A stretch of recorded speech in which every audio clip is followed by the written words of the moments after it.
Good evening. Welcome to Inside City Hall for Monday, December 15th, 2025. I'm Errol Lewis.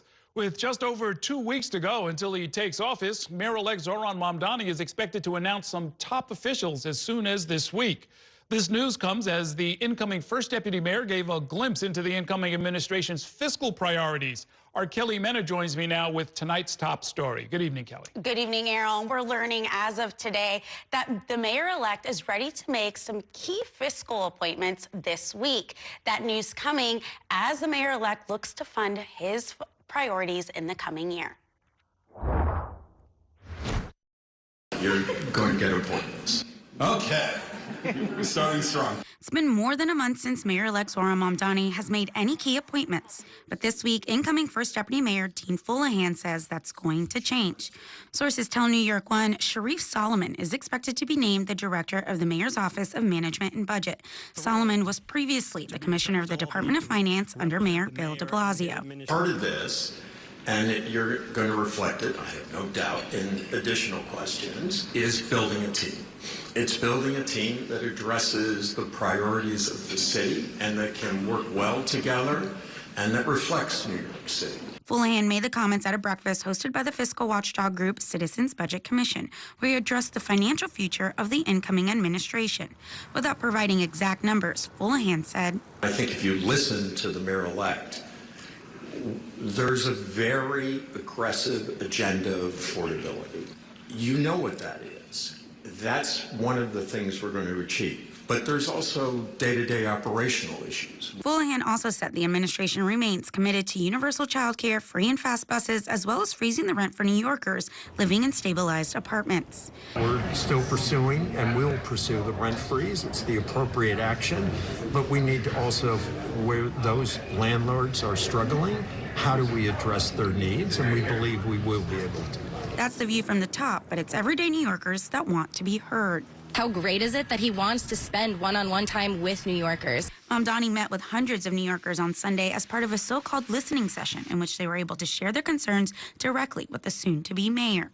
New York One spoke to a handful of attendees who said they brought up issues like mental health, pedestrian safety, and deed theft. He made eye contact, he took notes, and he was very interested and locked in to the issues. I'm very disillusioned by politics, so this didn't change my disillusion.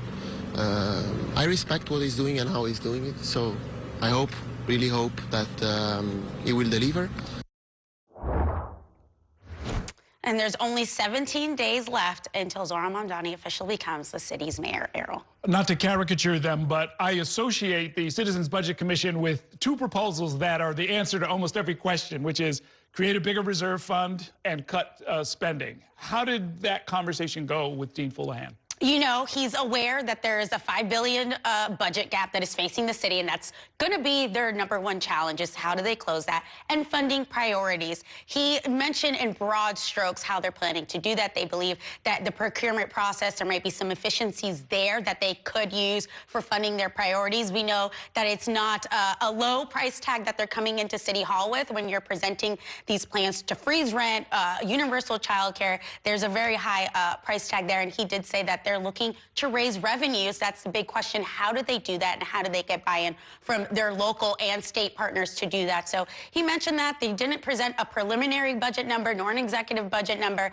but he said he would be back so that they can go through it. And I imagine it sounds like he continued his confident tone when it comes to meeting some of these central promises of the campaign. Definitely. And, you know, he came in today mentioning something that was interesting, that even a month ago, many people thought that these central promises were not deliverables. They're not realistic. But now, with only weeks left until the administration takes office, he believes that they are doable, and they're getting more partners to join them.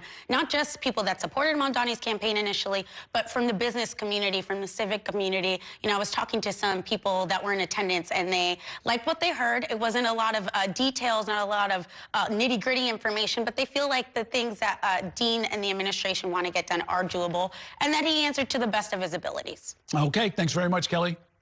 Also tonight, casinos are officially coming to New York City. A state commission put the final seal of approval on casino projects in 3 of the projects that had applied for them. That's a highly anticipated vote that was years in the making. Our Courtney Gross has been following this every step of the way and has the story this evening. Good evening. Good evening, Errol. For many years, we've been watching this. Initially, there were about a dozen applicants who wanted to get a gaming license, but after years of community involvement and deliberation, only 3 got the license today, meaning that New York is betting big on casinos.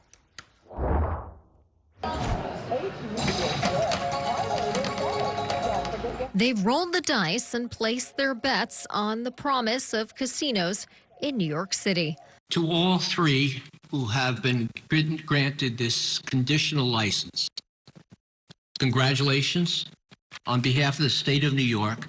The State Gaming Commission approved the licensing of 3 casinos in the 5 boroughs: Bally's in the Bronx, Hard Rock Metropolitan Park in Queens next to Citi Field, and Resorts World, also in Queens, which already operates video lottery terminals or slot machines. For us, it's all about creating the jobs. There are a real pathway to the middle class for thousands of people, and that's what really this is all about. The licensing is the final step in a years-long process where the biggest companies in gaming and real estate competed for 3 gaming licenses issued by the state.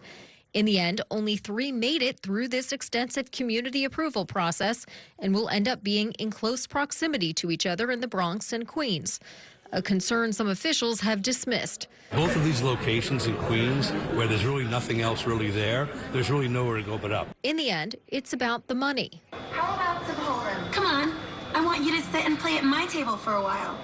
Tax revenue, that is. The projects are expected to bring in billions in tax revenue. And combined, these 3 projects will pay $1.6 billion in license fees just to start, which will go straight to the MTA. The projects have promised major local community benefits for the neighborhoods that they are in, like a Queens food hall in Metropolitan Park, to a media, sports, and education center from Resorts World. To make sure those projects actually follow through on those promises, the commission is requiring each project hire an independent monitor, an appointment the commission will approve for 5 years. All of the applications had issues. We felt as a commission that the best way to handle that was to appoint a monitor that will assure New Yorkers that every one of those casinos is going to be in strict accordance with our laws and regulations. And in some cases, some of those concerns were about financing, whether or not some of these companies were going to be able to get the money together. In other cases, the concerns were about whether they were over-promising. So, Errol, with this monitorship that they're setting up, with each casino will have a monitor for the first 5 years, they're hoping that they're going to be able to make sure that they deliver on those promises. And the monitor will have to issue quarterly reports, and they expect to report back to the Gaming Commission. And if for some reason one of these applicants doesn't deliver, then they could perhaps lose their license. Well, what are the kind of deliverables that would require a monitor? So, for instance, they said, and let's say take Cohen's project, for instance. They want to build this Queens food hall. The Queens food hall was a promise to the community, but it was not put in their application paperwork. So the commission is saying, well, you promised this to the community, so you have to deliver the Queens food hall. You can't just build your casino and hotel and the number 7 train. That would be another thing they want to make sure that they do. So that would be one example. There's other examples, let's say for Bally's, for instance, they were pretty concerned about the financing of the project. That might not be that much of a concern to the community, but they want to make sure that if we give you this license, that you can actually deliver the project and that you're not going to be over leveraged in some way. Okay, thanks very much, Courtney. We're going to take a short break now, and when we come back, a mobile mental health center is coming to Harlem. It will provide free one-on-one mental health care for anybody in need. We'll tell you all about it next. Later on tonight, a handful of senior officials tapped by outgoing Mayor Adams wants to keep their jobs. That includes the school's chancellor, Melissa Aviles Ramos, will join me to talk about her experience leading the nation's largest school system. Stay with us.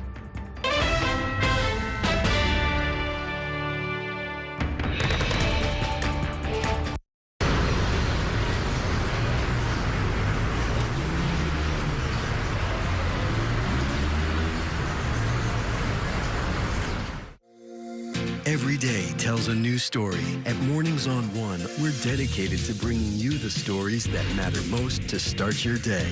With in-depth coverage of the day's news. I'm Pat Kernan. Here are the stories we're following. And weather updates every 10 minutes. Tomorrow, some morning sunshine possible. Clouds take over.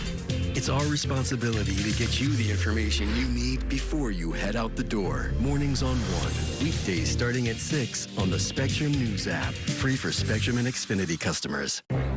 Spectrum TV, isn't that only live TV? No, it's only all my favorite streaming apps with live TV. Okay. It's only all included at no extra cost. And that's the magic of math. Will this be on the test? Sure, why not?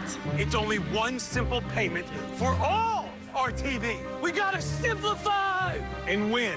Winning is equally important. If not, more so. Yeah! Only Spectrum TV, fixed TV. I'm Sandra, this is Jorge, and we were adopted in 2019. I remember when they first came to us, Michael was already a teenager. The whole cliche of they're so lucky to have you guys, and it's the other way around. They have changed our family for the better. They chose to love us. They didn't have to. They chose us. Family. Learn about adopting a teen from foster care. You can't imagine the reward. Visit adoptuskids.org. And that's a look at some of what's in the papers this morning. We've done at the sports section. Today's story is about the latest chapter for a beloved local business. It's a beautiful day with temperatures in the 60s, but showers are expected in the next hour. In a city that's always on the go, it's important to stop to hear the stories that connect us. The news that matters to New Yorkers. That's what brings us together. That's Mornings on One. Weekdays starting at 6.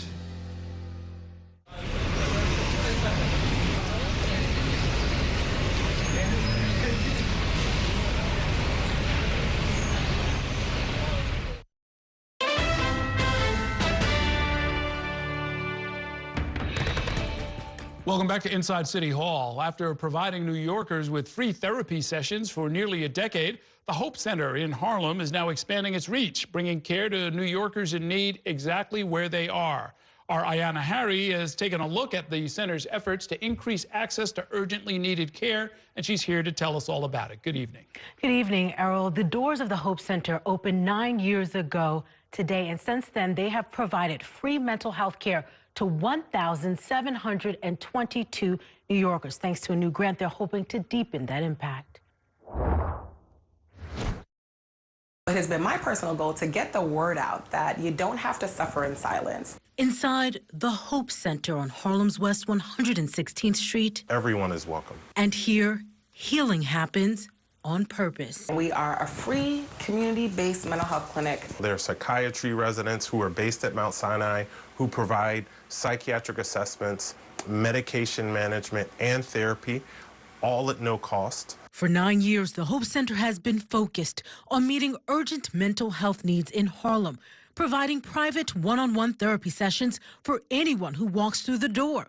They've been working to lift both the barriers and the stigma often associated with going to therapy. For many people, the thought of seeking mental health care is wrought with feelings of shame, of guilt, and secrecy. For Harlem native and executive director Dr. Lena Green, the work is personal. This was a community that was ravaged by substance use, by poverty in the 80s when I was growing up, and that led me to, pursue a professional career in mental health. The Hope Center was the vision of First Corinthian Baptist Church senior pastor Michael Warren. And now the center's reach stretches beyond free therapy sessions to include community outreach. And that outreach is evolving. New York One was there Monday afternoon as the Hope Center received a $540,000 grant from the Manhattan Borough President's Office to build a new mobile mental health services unit. I think what they've quickly learned is while there's some people who will come in to you and proactively seek out help, there are many, many more people out there who are suffering and aren't quite ready to come into an official professional facility like this. To have a mobile mental health van is really novel and really innovative. Being able to get out into the community speaks volumes. Plans for the Mobile Mental Health Services unit include a waiting area and 3 offices. And each day the unit is out in the neighborhood, the Hope Center will publicly share the van's location, taking free mental health care to the streets. Dr. Sydney Hankerson is the Hope Center's medical director and vice chair of Mount Sinai Psychiatry Department. My hope is that this mobile clinic will be replicated and expanded across all 5 boroughs, especially the boroughs that we know are most beset with mental health disparities.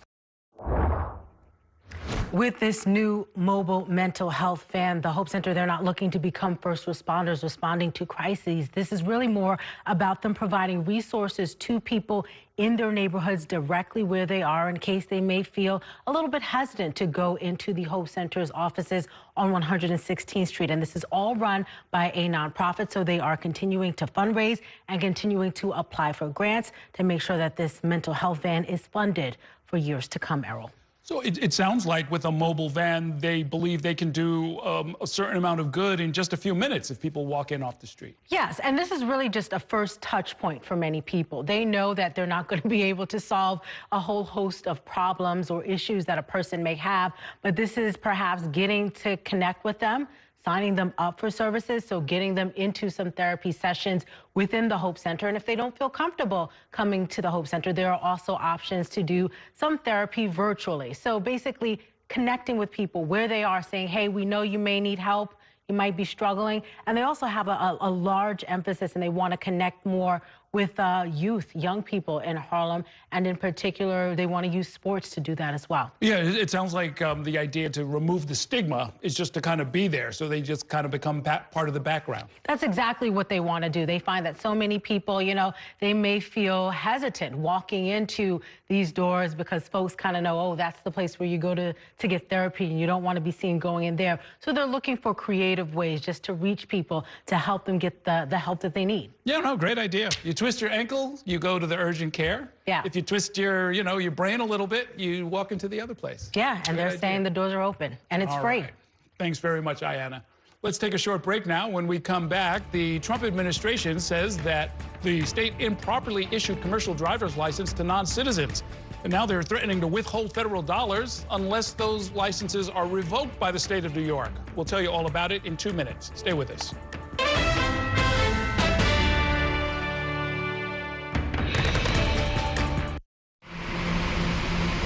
Stand clear of the closing doors, please.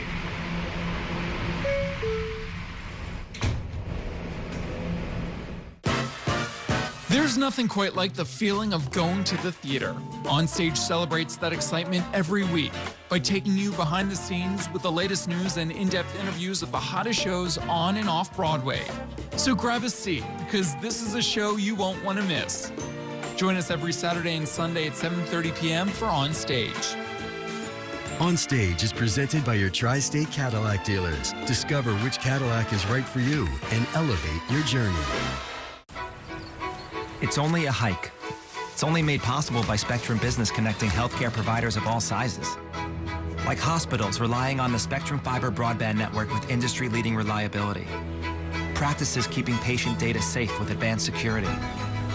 Pharmacies accessing records in the cloud without fail. It's tailored connectivity solutions built for life-changing moments. It's only a hike.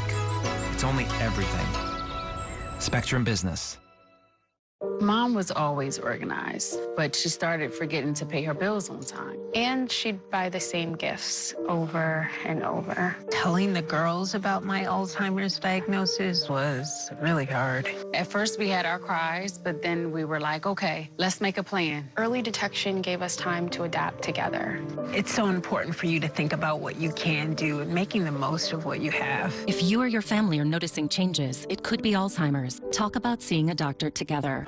From my time growing up in Queens watching New York 1 to my time reporting here, I've seen how quickly a story can change. At News All Day, we bring you the news as it's happening, from around the boroughs to local government to your neighborhood. Because our city never stops moving. Hi, I'm I'm Shannon Ferry with the day's developing stories. But first, stay up to date and informed with News All Day, weekdays from noon to 4.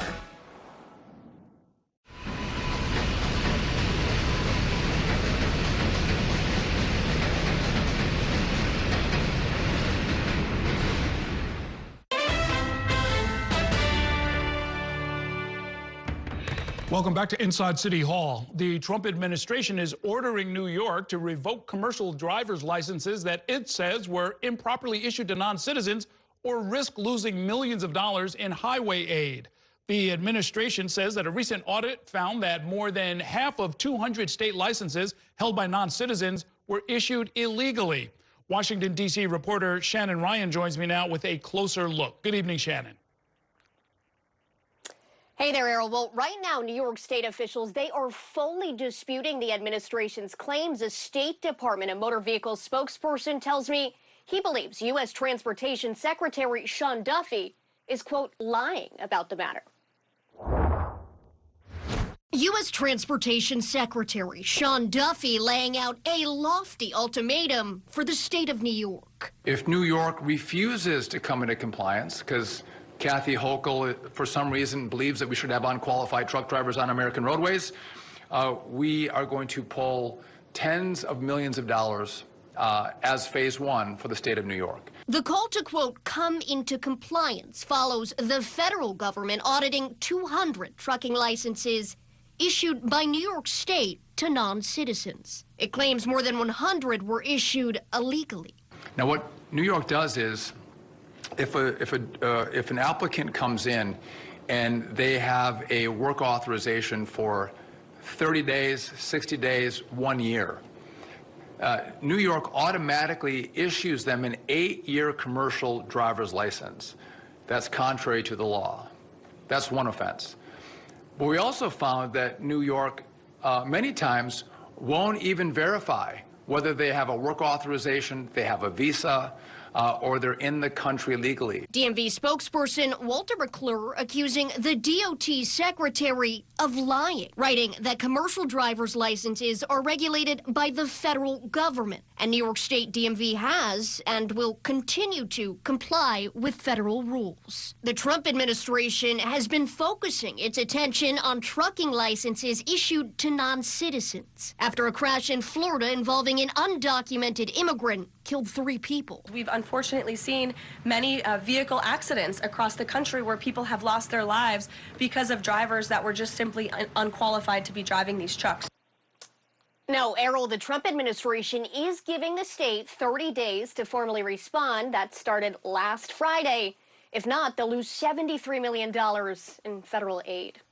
On that point about pulling millions of dollars in aid, is it legal for the federal government to do that? And are state officials considering going to court to force that question? Errol, those are all questions that I have asked, but for now, officials will only say that they're reviewing the U.S. DOT's letter and will, quote, respond accordingly. Okay, thanks very much, Shannon. Also tonight, the deadly shooting at Brown University over the weekend was the latest of nearly 400 mass shootings that have occurred in the United States this year alone. By comparison, Sunday's mass shooting in Australia was the first in that country in several years and one of only a handful in 2 decades. In Australia, political leaders are already pledging to take up meaningful gun safety reforms. But here in our country, the prospects for similar action appear remote. Spectrum News national political reporter Taylor Popolars has more in this report.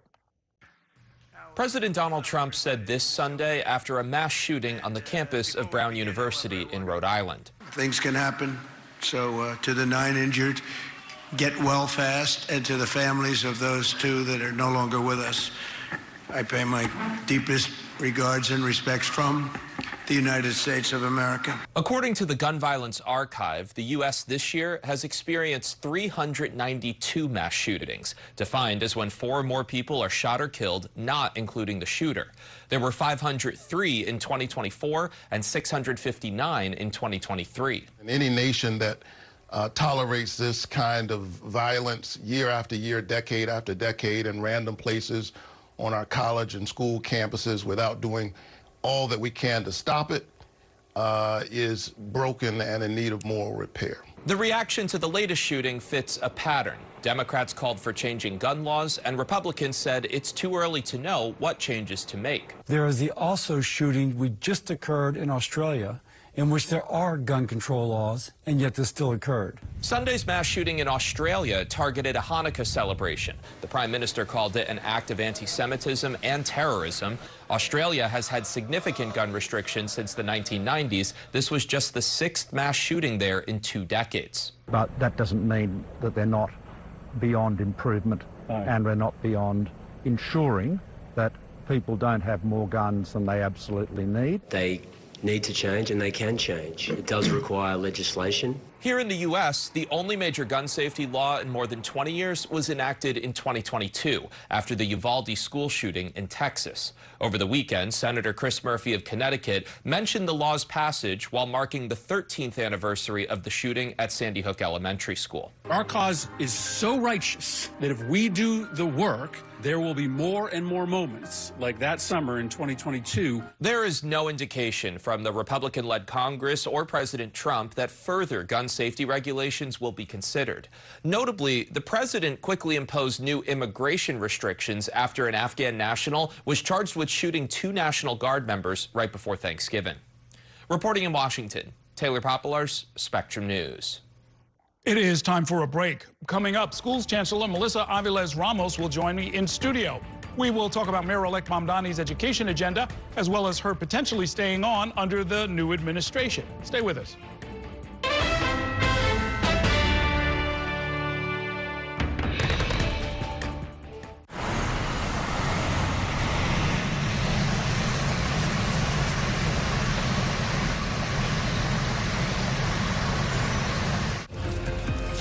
My time at New York One has shown me that in the city that never sleeps, the news never stops. So as the day winds down, turn to the rush hour. Good afternoon, I'm Monica Bergman. To catch up on the stories that matter across the 5 boroughs, with in-depth interviews from the city's newsmakers, plus the latest forecast. Catching you up with today, preparing you for tomorrow. Right here on the Rush Hour. Weekdays from 4 to 7 p.m. It's only a slice. It's only made possible by Spectrum, connecting businesses of all sizes, like small businesses, instantly serving up orders and inventory on the Spectrum Fiber broadband network, and factories, seamlessly connecting to farmers in the field with tailored solutions that always deliver. It's only a slice. It's only everything. Get your business free fiber-powered internet forever. Call to find out how. I'm Chris Jakomick. I served in the United States Air Force and I deployed 3 times. So in 2017, I was serving as an Air Force First Sergeant. Our motto in that role is, my job is people, everyone is my business. But unfortunately in that year, I would lose my own brother, Lance Corporal Adam Jakomick, to suicide. The majority of veteran suicides are from guns. I store my weapons securely, not only for myself, but for my family. My service never stops. At Spectrum Noticias, we recognize that our New York City community is vibrant and diverse. Spectrum Noticias delivers balanced coverage of the stories that matter in our communities and across the country. Our journalists are based in the neighborhoods we cover, ensuring you get in-depth reporting on what's happening in the places we call home. So join us at Spectrum Noticias. We're always on, always there for you. Now available on your TV. Check your local listings. Also available on the Spectrum News app.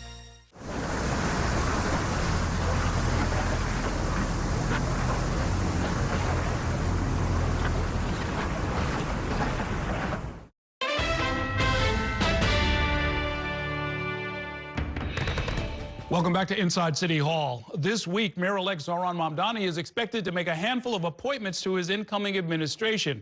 While his transition team is still assessing candidates for some of the top positions, they're also considering keeping on current senior officials who were tapped by Mayor Adams.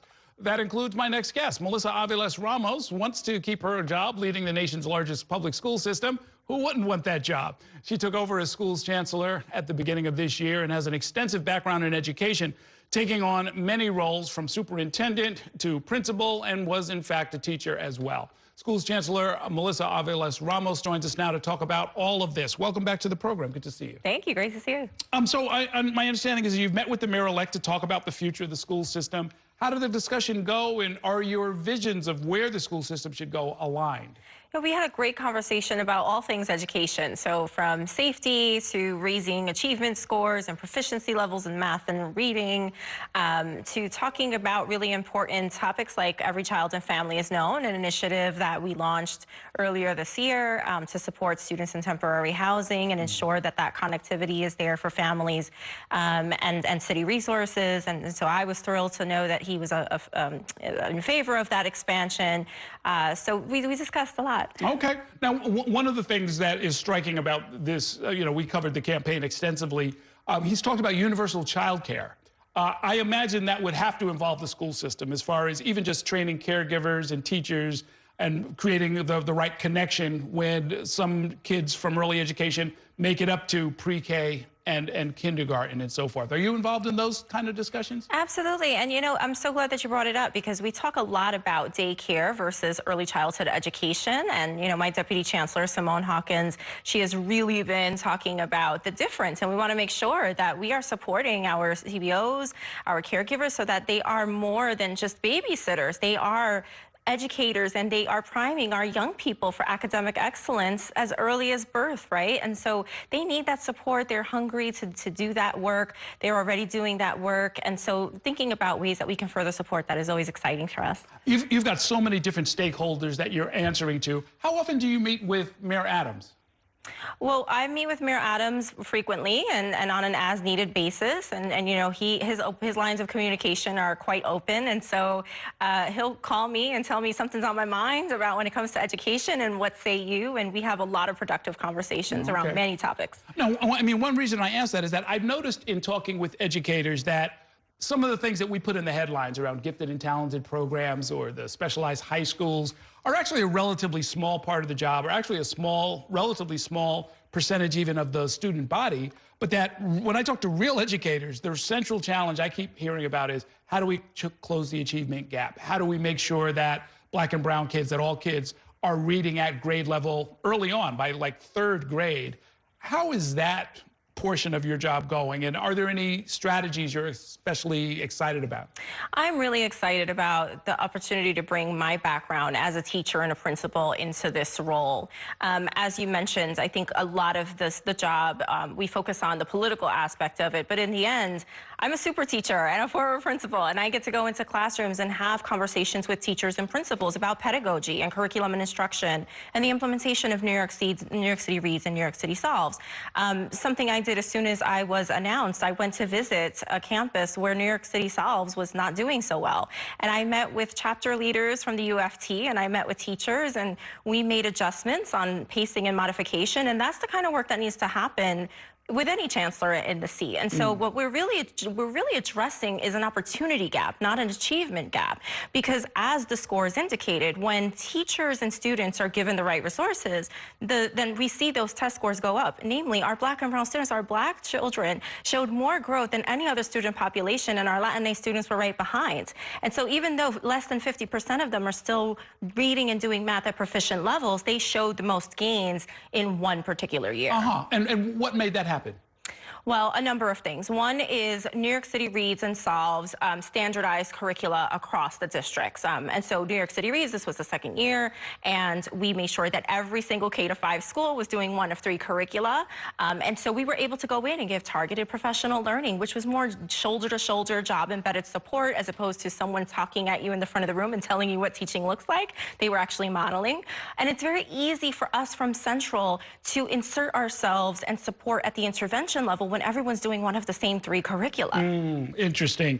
The state's class size law requires smaller class sizes, and I think for the upcoming year, 20 to 25 students in 80% of all classrooms. Are we on track to reach that? You know, we are working hard every single day with our union partners and with advocates to meet that mark. We obviously were in compliance this past year, and yes, some exemptions were a part of meeting that compliance. Most recently, I committed to reopening the working group on class size, because there are always some ways that we can always address it, and some people called for a pause. I did not think that we needed to call for a pause when we could simply continue with being compliant with the law and still have a shared agenda around prospective changes that can be amended to the law. And so I voiced that, and I think doing that work in advance of a legislative session in Albany gives us an opportunity to make suggested changes.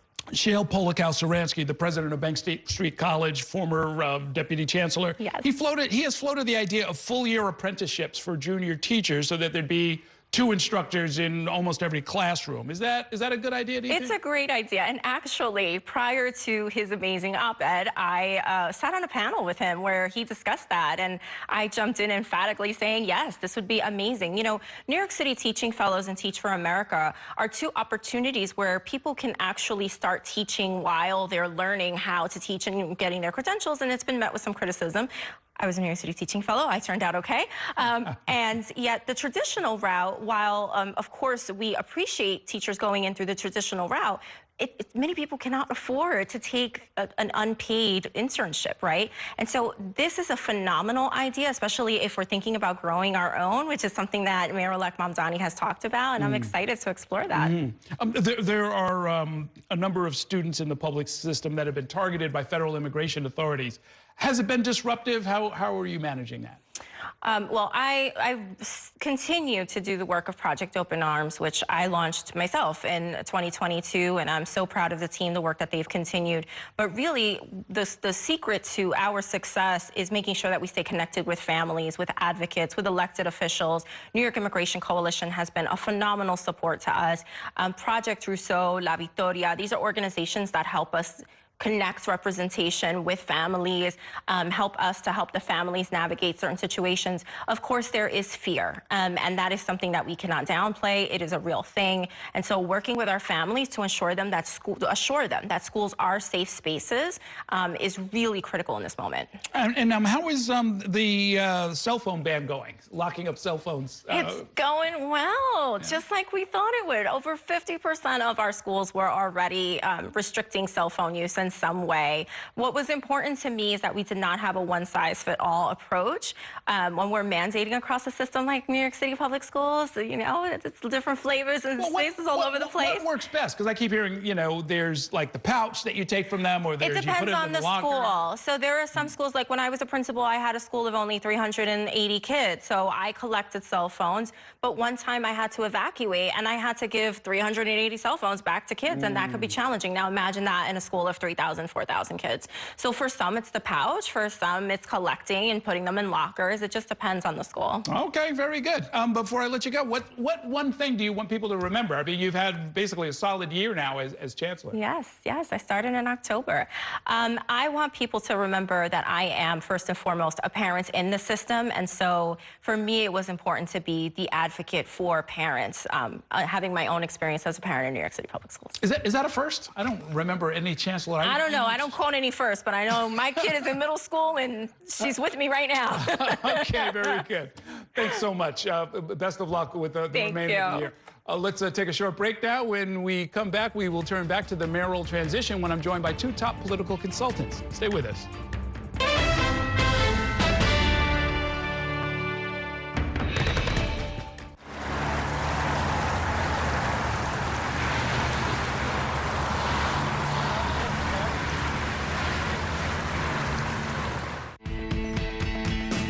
In Focus with Cheryl Wills, a weekly show discussing decisions and potential solutions for issues making an impact in your community and your city. If it's important to New Yorkers, then it's being talked about here. In Focus with Cheryl Wills, Sunday mornings at 10:30 on New York One.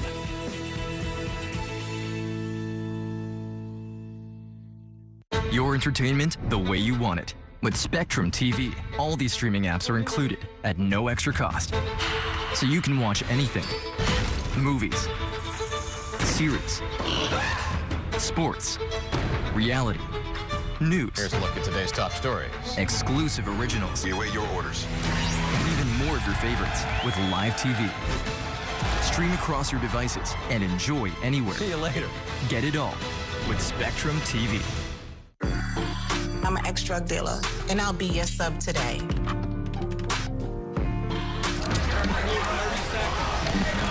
2 milligrams of fentanyl can be lethal. A lethal dose is in here. Who gets it, I won't know. It's cheap, it's potent, and it's profitable. The sad reality is fentanyl is being mixed into everything now. More kitchen now. My father was a New York City firefighter. My mission, like his, is to serve New Yorkers in a city that doesn't stop when the sun goes down. Being with New York One since the beginning, I'm now honored to join you even earlier each weeknight. Starting at 8 with New York Tonight, we'll explore the latest news developments, followed by New York One at 10 to wrap up your day. So join me each weeknight starting at 8 right here on New York One.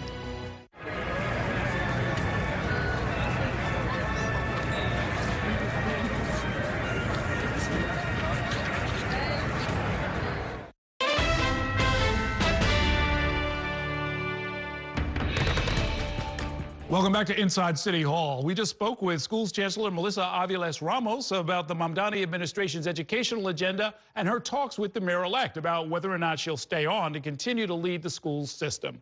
Joining me now to talk about that and much more are the members of this week's Consultants Corner. J.C. Polanco is a longtime political analyst and attorney. He's also an assistant professor at the University of Mount St. Vincent. Also joining us is longtime Democratic consultant Lupe Todd Medina. Thank you both for being here. Good to see both of you. Thank you. What do you make of the chancellor's chances, I guess would be the way I'd put it? Well, I think her chances are very good. You know, I think we have to also remember there are still some people that are interim in this administration. They were not loyalists necessarily to Mayor Adams. And you have some that are sitting in the interim position, just like the health commissioner. Mm-hmm. She's never been fully been titled the commissioner. She's been the interim, and she is a holdover actually from the de Blasio administration. So there are still some people within this administration that were not loyalists to Adams that he might want to keep. That was a great interview. Thank you. You know, you have to consider the fact that during the campaign, education didn't get a lot of coverage. In your debate, it came up, but not too much. So it's a breath of fresh air to hear what's happening behind the scenes for our students. You know, I'm a dad of someone who's in our New York City public school system, so this decision matters. One of the biggest complaints of those that didn't support Mayor Mamdani was that he was inexperienced. What better way to really show the city that you're ready to lead than to keep some experienced folks around you? And I think he's doing a good job so far with keeping the Commissioner Tisch. Maybe a good idea to keep the chancellor at least halfway through. You know, you're talking about halfway through the school year. Maybe a good idea considering all the plans that she shared with you that she's working on. I think it'd be a feather in the cap for him to do so. Yeah. And as far as I can remember, first chancellor with a kid who's in the system at the same time. I just don't remember ever seeing that. And before. The first Latina chancellor, that's a big deal. It's a big deal on a lot of different levels. Well, we'll see what they do. Mayor-elect Mamdani did a 12-hour listening session with members of the public over the weekend. What is the political value of that? I mean, he's already won. Right? Oh, no, I think that was a great idea. You want to hear directly from the public. You want to know what they want to see with the next administration. You want to know what they feel are issues that maybe didn't come up even during the election. So I think that's a great idea that you do that. I do love seeing that. I know, you know, I've done work with Congressman Jeffries, and when he was in the assembly, he started something similar to that. He did this kind of, you know... You go, Congressman on your corner? Well, now it's called Congressman on your corner, but when he was in the assembly, he was at the subways, right? It was summer at the subways, right? It's the same thing. It's like catching people where they're at Yes. And having them come up to you and tell you what is important to them, I think it's a fantastic idea. It's a great idea. It's like a town hall, right? It's like a town hall before you go in. I think it's strategic. I think let's prolong this honeymoon just a little longer. And I think he's ingratiating himself to the community and to the press by being open before he even comes into office. Yeah, January 2nd, people are going to be coming with complaints. They're going to show up at those meetings with a shopping bag full of receipts and a complicated story and a bunch of needs that they expect the mayor to handle for them. Last week, Brad Lander officially launched his campaign for Congress. There's going to be a Democratic primary fight against Dan Goldman. He rolled out endorsements from Mayor-elect Mamdani and Bernie Sanders. What are the substantive differences between those candidates? What is that candidacy about, do you think? Well, I don't know what the candidacy is about because there isn't that much daylight between the two of them. I mean, I did watch the announcement video, and I kind of, when I finished watching, I kind of was left with, but why? You know, why are you running against Dan Goldman? If the answer is only because you feel as though he's not strong enough against Trump, I don't think that's he was the lead counsel for the first impeachment of Trump. That's why I don't understand. Tough. He's also somebody that supports Medicaid for all. Like, he's a very left already, so I don't know what the... Look, the truth is, and I mentioned this before, he did not bend at the altar. He did not go on his knees and bend at the altar of the cult of Mamdani. That's what it is. There's no other reason on this green earth why Congresswoman Goldman is getting a primary other than he did not support Mayor-elect Mamdani. Full stop. We see a lot of those folks across the city getting primaries. There's one thing they all have in common. They did not support the mayor when he ran for mayor in the primary, and many of them in the general. The truth is that you're not going to find someone as tough on President Trump than Congressman Goldman. And this is the last thing that Minority Leader Jeffries needs. He wants to become speaker. He wants to have a very large margin. The last thing he needs is dealing with primaries from people on the left that are going to take up a lot of money, time, and resources that should be devoted at picking up Republican seats across the country. He doesn't need this mess, and this is just hurting Democrats nationally. Well, if you're right, and this is a referendum on whether or not you were with Mamdani at the right time or early enough and so forth and so on, that's how politicians think. That's how insiders think, special interests and so forth. But the average voters, I mean, there's 700,000 people in that district. I dare say most of them are probably thinking about something other than who did the candidate endorse 6 months ago. Yeah, I think, though, the issue with not just the Goldman race, but like you're talking about, the races are kind of across the city. I don't think it's just that they didn't endorse Mamdani. It's that they're not DSA or they're not DSA adjacent. I think it's more that issue. And if that is your argument as to why you're running against some of these Congress people that are very good, like a Dan Goldman, that's just not a good enough reason, and I do think that the voters will take. I think the voters will be mystified. At least. Well, the campaign will have to be much more clear about what is it about this person that means they have to be fired. But you mentioned something interesting. Voters don't care about that stuff. That's insider baseball. But that insider baseball are the reasons why you got those endorsements you just listed. Those are the endorsements matter, especially in districts where a Mayor-elect Mamdani did very well in the primary. So this is all about insider baseball, and that's going to manifest itself during the campaign, and we're going to see it play out. Okay, let's take a short break. I've got more to talk about with these consultants. We'll do that in 2 minutes. Stay with us.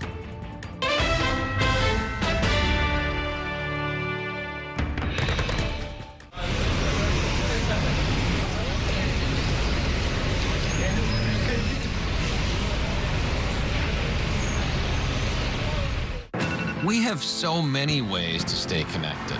A single touch can bring us closer to the families we love, the friends we know, and the city we share. And Spectrum helps us keep connected throughout the day, every day. Including more ways to watch New York One as a Spectrum Internet customer. Watch Spectrum News New York One on the Spectrum News app, available on all your favorite devices. There's an international travel plan with Spectrum that was an additional $10 a month as opposed to paying a ridiculous amount per day for roaming fees. This literally felt like my old phone carrier was reaching their hand into my wallet and just helping themselves to some of my cash. I like having no surprises when it comes to my cell phone bill. And with Spectrum, that's been the case. So it saved me a ton of money. Real customers, real savings. To see how much you can save, visit spectrum.com/save.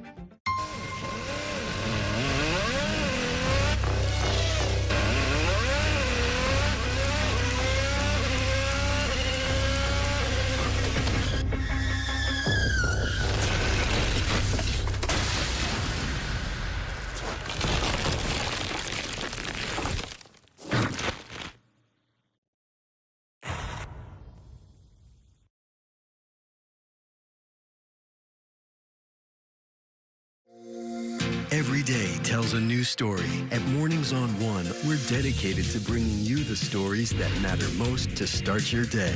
With in-depth coverage of the day's news. I'm Pat Kernan. Here are the stories we're following. And weather updates every 10 minutes. Tomorrow, some morning sunshine possible. Clouds take over. It's our responsibility to get you the information you need before you head out the door. Mornings on One. Weekdays starting at 6 on the Spectrum News app. Free for Spectrum and Xfinity customers. Stand clear of the closing doors, please.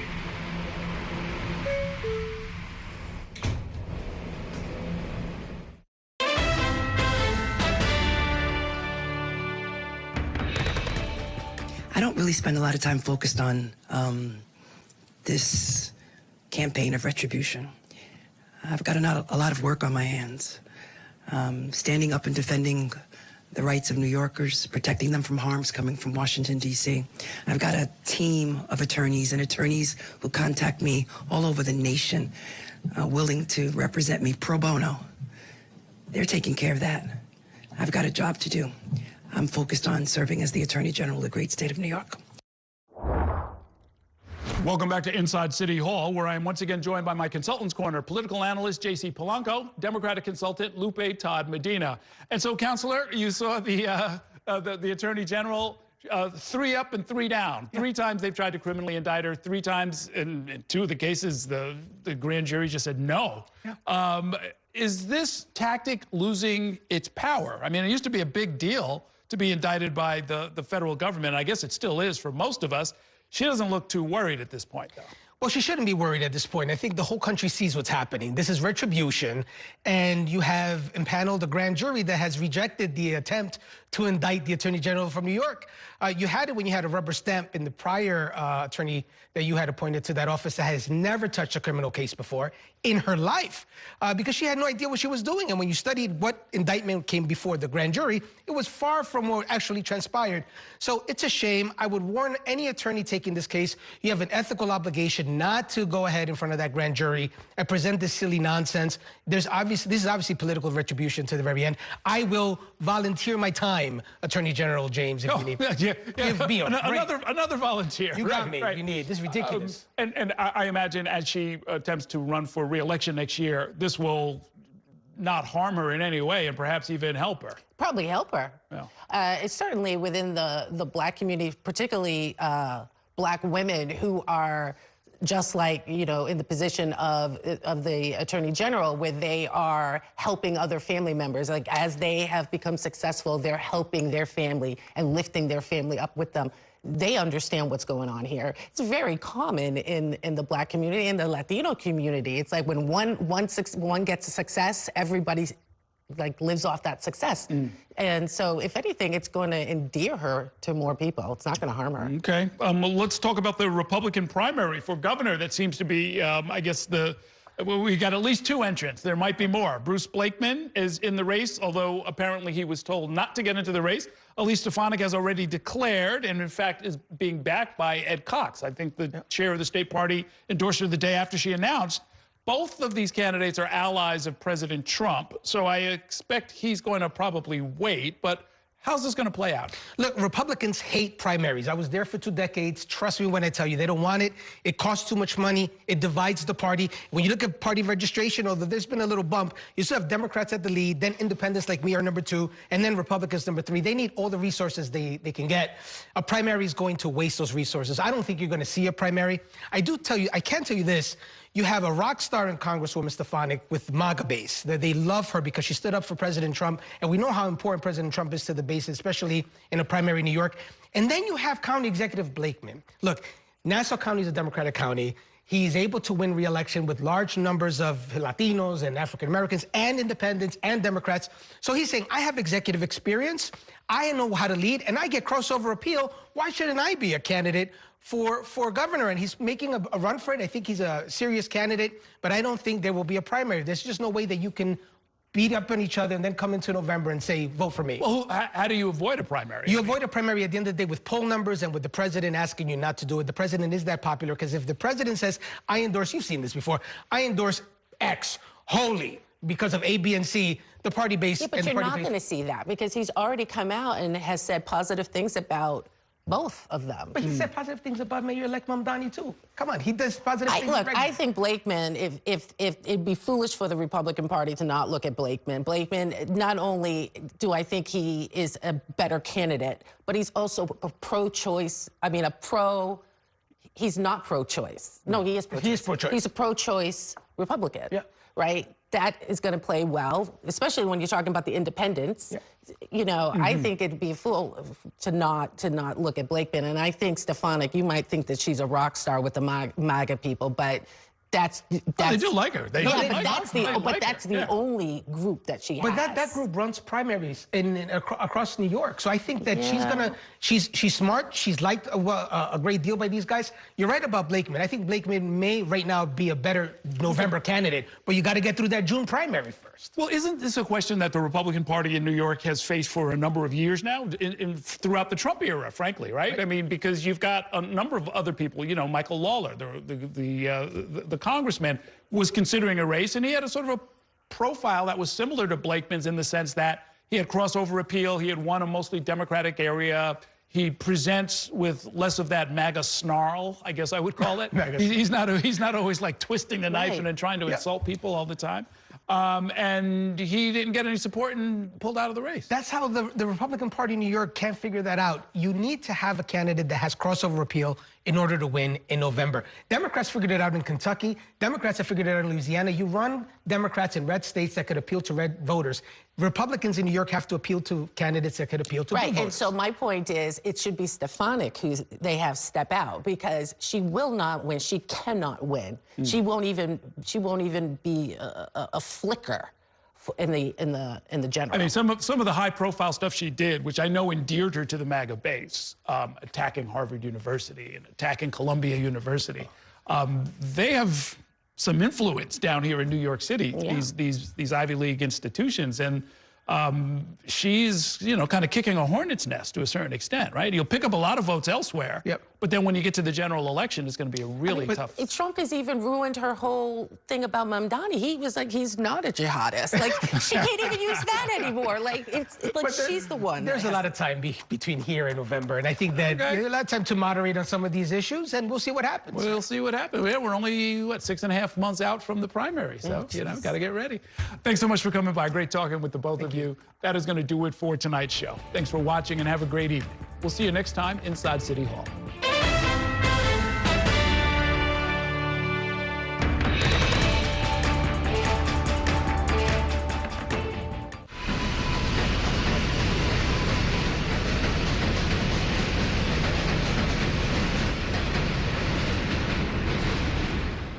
And that's a look at some of what's in the papers this morning. You've done with the sports section. Today's story is about the latest chapter for a beloved local business. It's a beautiful day with temperatures in the 60s. But showers are expected in the next hour. In a city that's always on the go, it's important to stop to hear the stories that connect us. The news that matters to New Yorkers. That's what brings us together. That's Mornings on One. Weekdays starting at 6. Your entertainment the way you want it.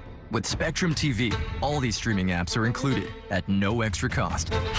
So you can watch anything. Hey, brother. Be careful. Movies. I've got this condition where I don't feel pain. You're a superhero. No. Series. There was another murder in the building. Sports. Reality. Here's to a summer you'll never forget. News. Here's a look at today's top story. Exclusive originals. We await your orders. Even more of your favorites with live TV. Welcome into First Take. Stream across your devices and watch anywhere. At home or out and about. It's the entertainment experience you've been waiting for.